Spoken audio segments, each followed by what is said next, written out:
Middle east की राजनीति में अगर कोई रिश्ता सबसे ज़्यादा चर्चा में होता है तो वो है ईरान और लेबनान का कनेक्शन। सवाल उठता है कि आखिर ईरान लेबनान की इतनी मदद क्यों करता है। इसका जवाब छिपा है तीन बड़े फैक्टर्स में: हिजबुल्ला, इसराइल के खिलाफ रणनीति और शिया जियोपॉलिटिक्स। कहानी शुरू होती है 1979 की ईरानियन रेवोल्यूशन से। इस क्रांति के बाद ईरान एक इस्लामिक रिपब्लिक बन गया और उसकी विदेश नीति का फोकस साफ था: पूरे मिडिल ईस्ट में अपना प्रभाव बढ़ाना, खासकर शिया मुस्लिम समुदाय में।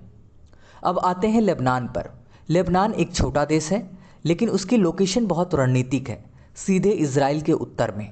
1982 में जब इजराइल ने लेबनान पर हमला किया, जिसे 1982 लेबनान वॉर कहा जाता है, तब वहाँ एक नया संगठन उभर कर सामने आया: हिजबुल्ला।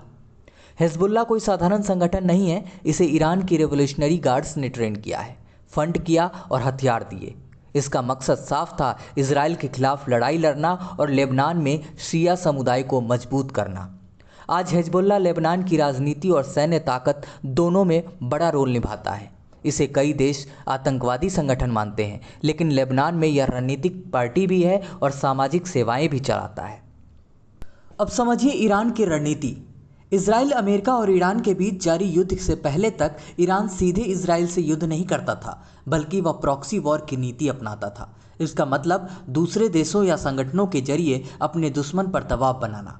हिजबुल्ला इसी रणनीति का सबसे बड़ा हिस्सा है। जब भी इजराइल और हिजबुल्ला के बीच तनाव बढ़ता है, ईरान अप्रत्यक्ष रूप से इसमें शामिल होता है।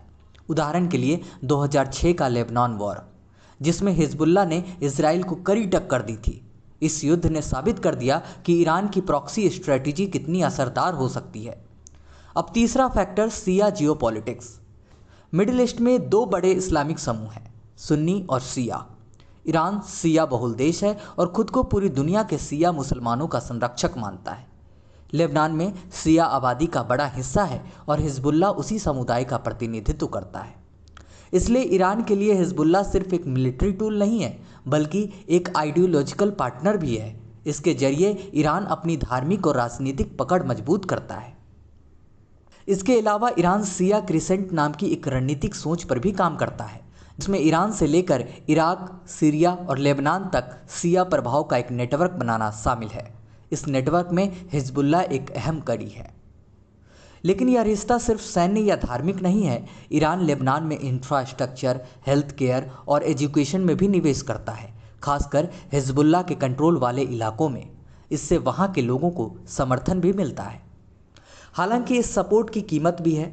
लेबनान की राजनीति कई बार ईरान इजराइल टकराव का मैदान बन जाती है। इससे वहाँ अस्थिरता बढ़ती है और आम लोगों को नुकसान उठाना पड़ता है। तो कुल मिलाकर ईरान लेबनान की मदद इसलिए करता है क्योंकि पहला, हिजबुल्ला के जरिए इजराइल पर दबाव बनाए रखना; दूसरा, मिडिल ईस्ट में अपना प्रभाव बढ़ाना; और तीसरा, शिया जियोपॉलिटिक्स के तहत अपने धार्मिक नेटवर्क को मजबूत करना। यही वजह है कि ईरान लेबनान का यह रिश्ता सिर्फ दोस्ती नहीं, बल्कि एक गहरी रणनीतिक साझेदारी है जो पूरे मिडिल ईस्ट की राजनीति को प्रभावित करती है।